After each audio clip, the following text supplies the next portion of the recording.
September 26th. 26th today. Yes, coming to you, Talking Point Live from the studios of the CEC at the Dixie State University here in southern Utah.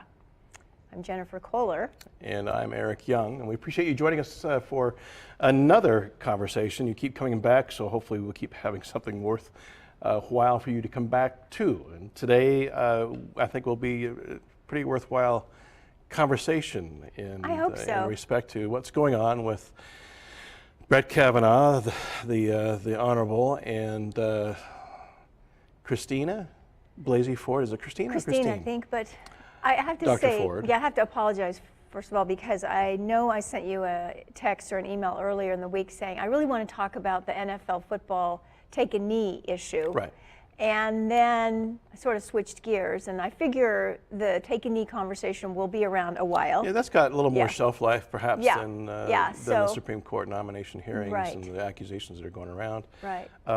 It's interesting you call it that it's an NFL thing and not a Colin Kaepernick thing for you. Well, that's interesting too. So let's talk about that next week. Next week, okay. Unless, I did run into somebody who watches the show.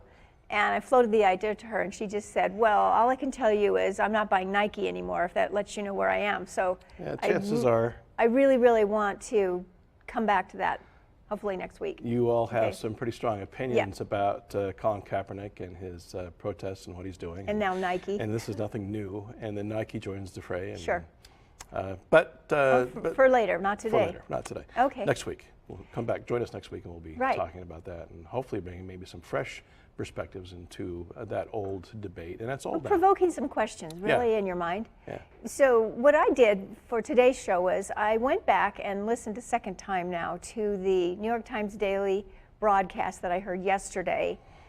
Michael Barbaro was interviewing, and I forget his name right now, but he's a columnist, an opinion columnist at the Times, considered a conservative columnist. And maybe you can look up his name while I'm talking. And so the fellow said there are three different conservative points of view on the Brett Kavanaugh hearings and the events surrounding that. And I kind of wanted to start off by saying, why does this conversation matter at all? Why even spend our time thinking about it or talking about it? So, Eric, why do you think it matters? Well, I kind of asked the same question when you sent me the link to this. I thought, this kind of navel-gazing here. Why does it matter that there is a conservative divide over what's happening with Brett Kavanaugh and the accusations levied against him by Dr. Blasey Ford?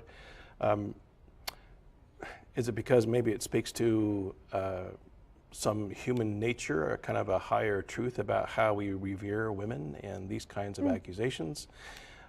And I'm fascinated that we always attempt, it seems, to go through and qualify or quantify, as the case might be, behavior. So there's three different types of conservative responses to the accusations that way.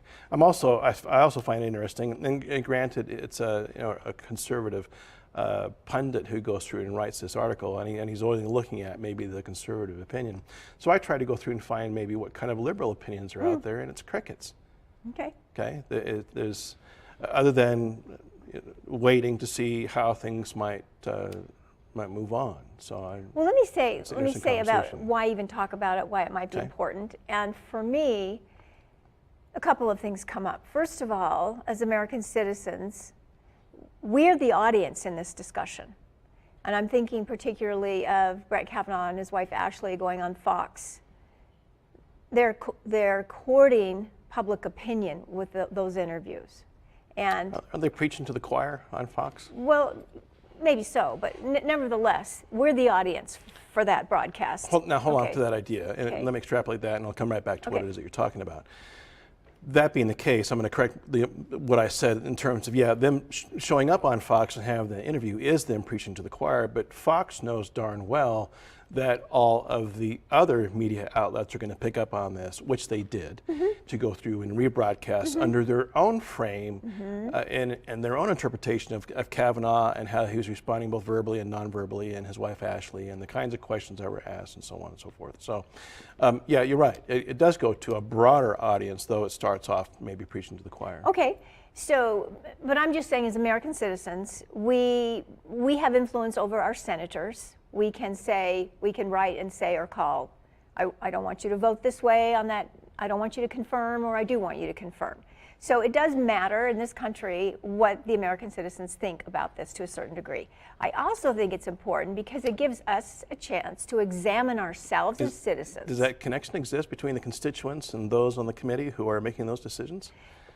Let's just say, if you go by Noam Chomsky's percentages and other people, there's the political class in this country, about 20% of the people in this country that engage, and the other 80% that are too busy doing something else. So for the people that do engage, it does matter what their opinions are. So it is a constituent-inspired vote and not a party-inspired vote?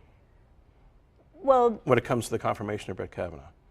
It could be that you wouldn't maybe necessarily separate constituent and party in this case. I mean, certain people, Republicans elected Orrin Hatch to office the last time, so he's beholden to the Republican Party and the Republican voters that voted him in. So in that case, constituents and party line up, in my mind. Okay. Right. All right. I've interrupted you twice. Keep going. Keep doing it, because who wants a monologue, right? Okay. So anyway, I think it matters, and I think it's, again, an opportunity for us to examine ourselves as citizens and say, okay, how would this conversation be different? Just try this on as a hypothetical. If Brett Kavanaugh and his wife Ashley had come on that interview and he had said, I was in high school when that happened, I'm a different person now, I regret that, I should have apologized to her a long time ago and taken accountability for it. Would, in our minds as Americans, would we accept a sincere apology from him, and would we say, okay, I now feel okay about confirming you to the Supreme Court if telling my senator to vote that way? Or am I going to condemn you because in high school you made a terrible mistake, or you, under the influence, you misbehaved, or you did something? So I think it's an opportunity for us to say, what do we expect from our leadership? And we've talked about this before. Where is the role of compassion in here? I mean, that's not what Judge Kavanaugh said, and that's not the conversation we're having, but I want to ask myself, are people afraid, in the people running for office and people in office, are they afraid to be human and to admit to their weaknesses and fallibility because they don't trust us as constituents to be compassionate and to be mature and to be thoughtful and self-critical, and they count on us being judgmental and superficial in our rendering? Well, they're maybe projecting that we'll be judgmental in our rendering, or just maybe party affiliated. You asked a really sophisticated, complicated question here, and let me see if I can't go back and dissect that a little bit. Right.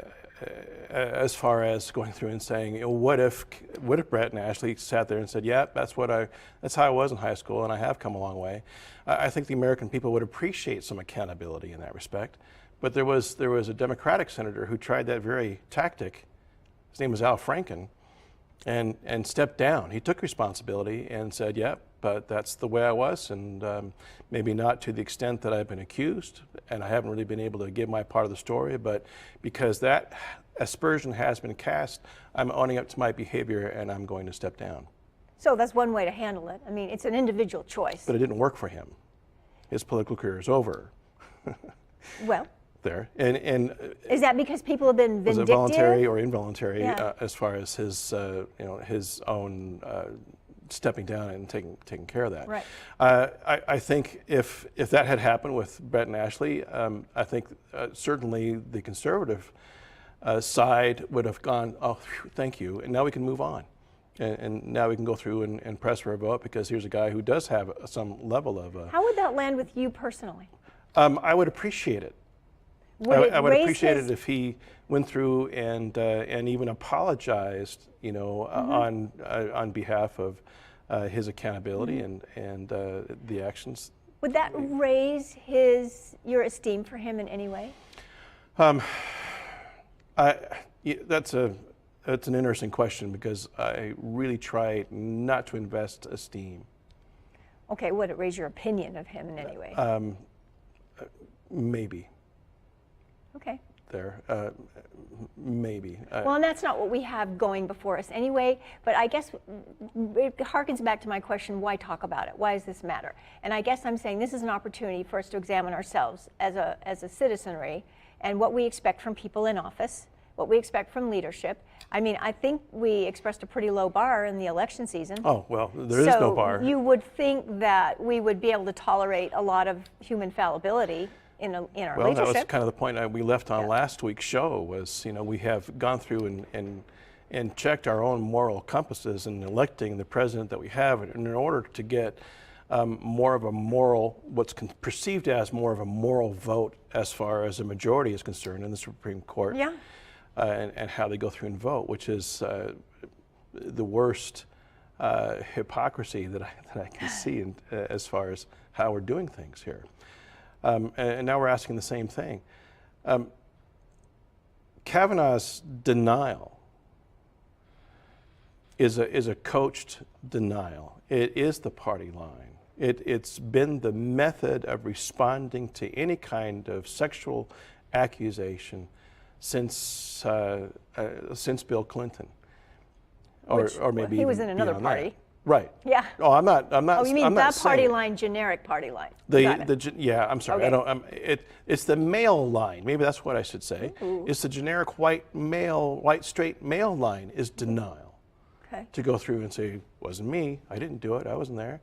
I don't know what you're talking about.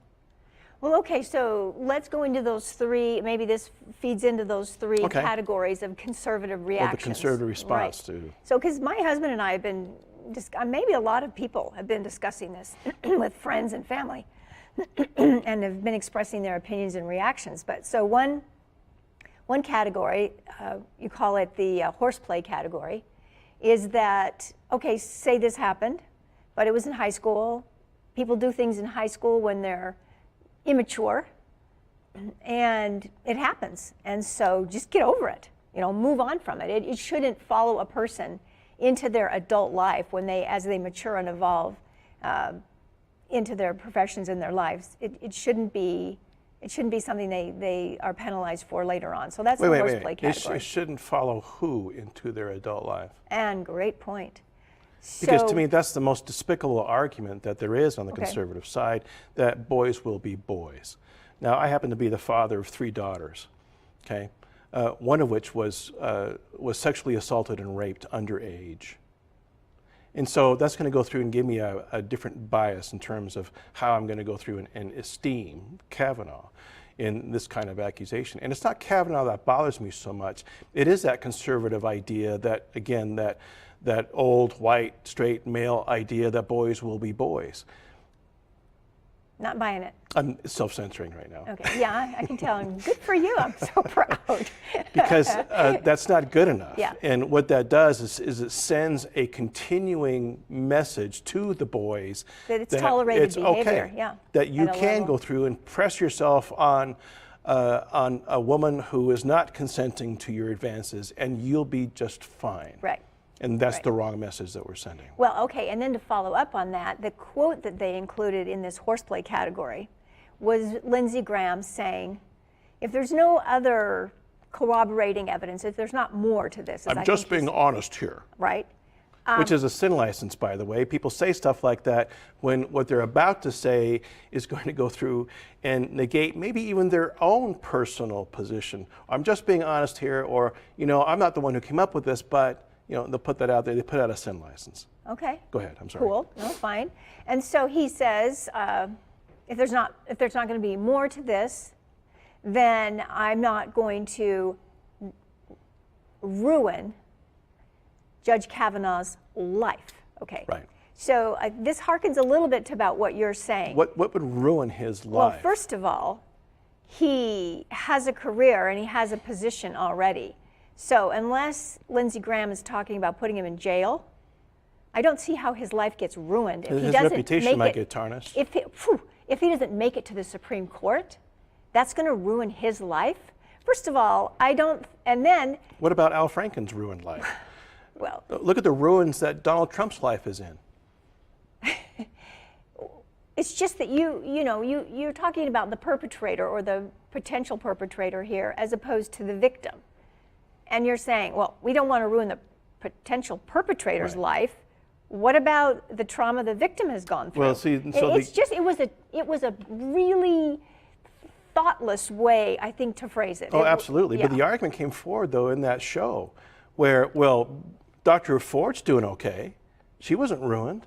So it must not have happened, or it must not be as severe as, as we think there, which, again, is excruciating in its reasoning. That, well, if she's functioning, she's in a relationship, she's she's living the American dream, then it possibly couldn't have been no harm, no foul there. I didn't hear also that is argument absurd. being made, but, Okay. but so what I thought was interesting is they had the horseplay category where, it just happens, get over it, people make mistakes when they're young. And then the example that Barbaro used, the interviewer used, was something not really, it was separate from that. But it was, again, very poignant to me that we're talking about the potential perpetrator's life and not about the victim's life. I just thought that was really a thoughtless way to go about it. Yeah, absolutely. Yeah. And then there's the second category, which are the open-minded category, where there are people, which I find myself pretty much rooted in, is, well, I don't feel well-informed enough. And I always say this on the show, it's aggravating to a certain degree. I'm like, well, I don't feel like I have enough information to cast a judgment. So I need more information. And so there seem to be a lot of conservatives saying, well, we should get more information. Okay. And we're not going to decide yet. But there one are or the other. gatekeepers who have prohibited that information to come forward, especially through the ultimate legal channel of garnering that information, which is an FBI investigation.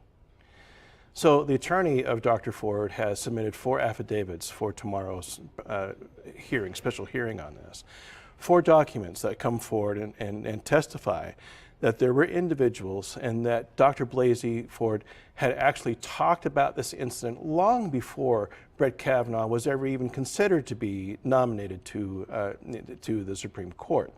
And that she had this conversation in therapies, with family, with friends, that she actually even posted about it on Facebook, not naming names, but the affidavits go through and set up a pretense to her coming out currently. Pretense or pretext? A pretext, excuse Okay. me. Here I I go, love it when you making do up that. new words that Okay, way. it's A great. pretext.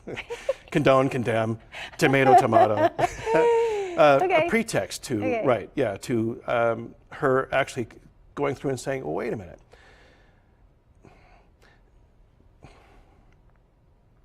How much information do we need to see the battlefield courage of a woman who is sexually assaulted, who knows darn well when she comes out with this kind of information that her life is going to be threatened, that she's surprised that she has to vacate her house with her family. So she that she has knows to darn go well, under. and she gets surprised. Right. Because as Ashley Kavanaugh was saying, we expected this to be hard, but we're surprised at how hard this is.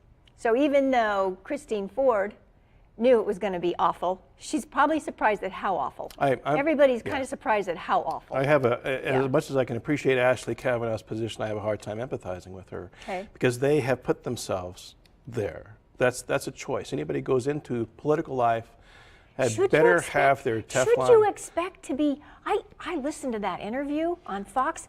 It was very uncomfortable for me. Yeah. I don't know how that reporter could ask some of those deeply personal questions. I felt embarrassed to be listening to it and uncomfortable, frankly. It was very, as a media analyst, I see that is staged.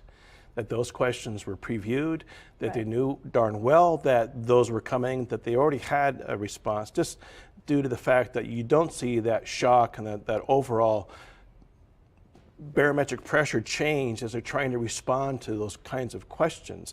It's not that they're being cool under fire, it's that it's all been prepped, it's all there. It's there for a reason, to evoke that kind of response, for us to go, oh my gosh, that's really uncomfortable for them. I'm going to feel bad or empathic for this ordeal that those poor Kavanaughs are going through. You know, the discomfort I felt actually was not totally for them, but for myself and for the interviewer, just for that conversation itself. You would not want to be interviewed at that level? I just found it very awkward. I mean, I wouldn't. Who to would? be asking those questions. Okay. But since you brought up, and I kind of introduced the interview, I found the interview to be problematic, and you're talking about it being staged. And I found it to be interesting because she asked some very specific questions, and he declined to answer them. And he had, I would say, 4 or 5 set phrases, and he repeated those set phrases. I just want fair process, and I just want the opportunity to defend my integrity, my wife and my family's integrity. He repeated those set phrases no matter what question she asked. And I started to get the feeling, I wonder if they're doing this interview, the Kavanaughs, under duress or under advice, and they're not really, well, they're not happy to be doing it, clearly, but they're not on board with doing it. And I felt a little bit, I don't know if defiant's the right word, but unwilling to address. And she asked some specific questions, you know, theoretical questions and so on and so forth, which he just completely blew off and just did that mantra. And I found that being, as somebody wanting to believe him to be credible, problematic for me. That the way that whole thing went was not. It wasn't a win-win? Or it was a win. It was a win for Fox because they come off looking journalistic, asking the hard questions.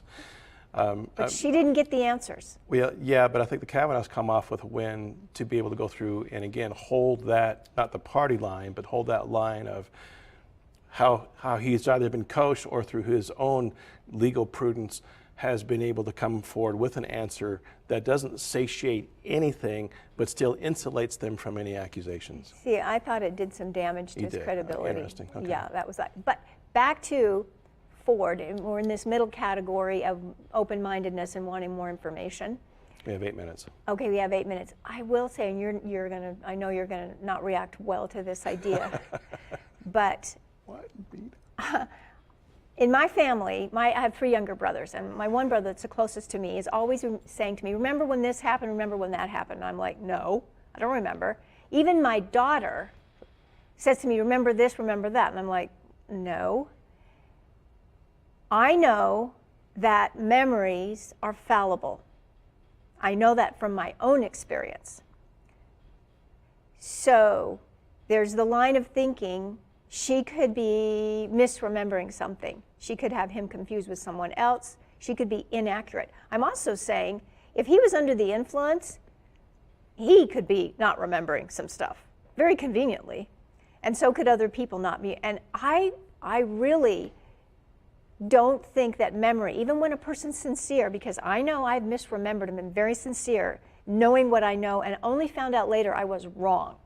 So I would just put that in the middle category on reserving judgment to a certain degree. They can both be wrong, but they can't both be right. They can both be misremembering, but they can't both be right. So that's that. And then the third category was... Well, you can't just move on. You just can't put that out there. Okay. Thanks for letting me get it out there, though, and not smacking me. And chances are we're not going to get that third category here in response to this. This is a personal question to you, and sure. you can decline to answer. Okay. But I won't give you a stock phrase that has nothing to do with the question, okay? I'll try not to. Have you ever been traumatized?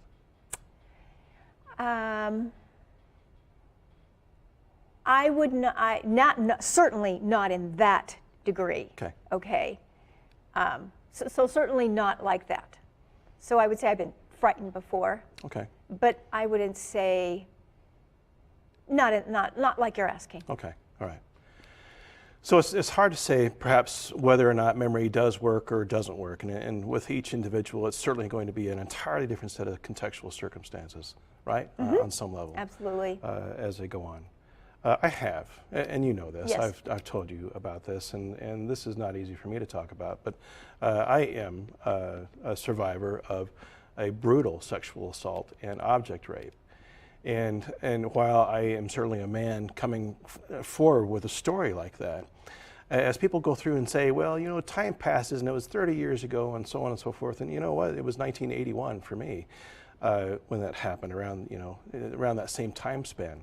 And I was in denial of this for about 27 years, not wanting to go there. Denial, like you couldn't remember, or? Well, denial is an interesting word. It's not just a river that runs in Egypt, so to speak. I didn't want to admit to it. I didn't want to understand why my body is broken in the way that it is still broken today as a result of what I went through, as a result of the attack and of the object rape that rendered me not functioning like I should. I remember every detail. I can't escape it. It refuses to leave my memory. And it wasn't until I was able to actually go through and face it through a therapeutic approach of systematic desensitizing and honestly reliving it over and over and over again until my brain said, that's it, I'm done, I don't want to deal with it anymore. And I was able to now function on levels that since the incident that happened when I was 20, I've been able to function on higher relational levels and be able to move on. I haven't forgotten anything. I know it now better than I ever have. I haven't constructed it. And even though my own immediate family members don't even believe that this had happened to me, it's so incredible to them, I can't deny it. I think anybody who's been involved on that level of being sexually traumatized and being invaded or not has that indelibly imprinted in their brain in details that we cannot sit and armchair quarterback, well, that was so long ago. How could you possibly remember all those kinds of details? Or not get some of the details, because I was listening today that sometimes people in that situation remember some of it accurately, and they can't remember when it happened, where it happened, they can't remember certain aspects of it.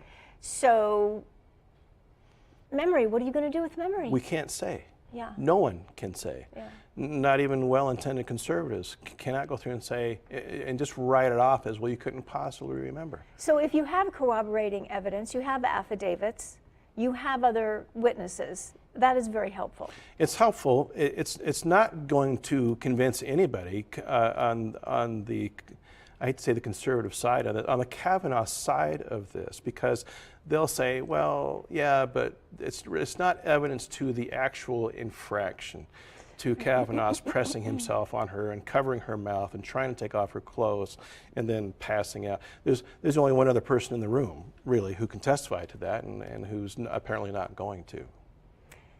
Well, the third category is the smear campaign category. And those people are saying, I'm not going to believe any of it. It's all politically motivated. Just a bunch of liberals got into a back room and decided to go through, and according to our President Trump, that's how it came about. Well, and that would be a very simplistic approach in my opinion. And just because the timing stinks as far as smear campaign, it certainly plays into that, and the timing stinks, that doesn't automatically negate the accusation. This isn't the first time this has happened either. It's happened to a number of individuals in the political scheme of things, where they were at the cusp of making some kind of decision and some kind of, something comes out. So what we can't do is drag in all that past baggage into anything like this. We need to look at it within its current context and consider all of the information that's out there instead of just dismissing it as something, as being conspiratorial, or this is just those darn liberals trying to go through and subjugate his nomination. Yeah, and I would say to take that third easy out would be doing a disservice to the person that espouses that position. It would indicate that they have refused to really critically think about it. Right, yeah. And this is a situation that that demands that level, that critical level. And hopefully we'll see that tomorrow. I don't know. I'm looking forward to seeing it. Probably going to go. He's going to testify later at a separate location. So I don't think we're out of it. Oh, really? Yeah, okay. I don't think it's. So it's going to go on for a bit. I do think it's going to be extended past tomorrow. Yeah. If you would like to join this conversation, we would certainly encourage you to do so. You could find a place to post your comments on facebook.com/TalkingPointLive. We'll probably pick up this next week as well. Maybe we'll put Kavanaugh off another week as we see what happens over the course of this week. Thanks for joining us here at Talking Point Live. I'm Eric Young, along with Jennifer Kohler. Yep. It's good to have a chat with you, Jen. Thank you. Appreciate it.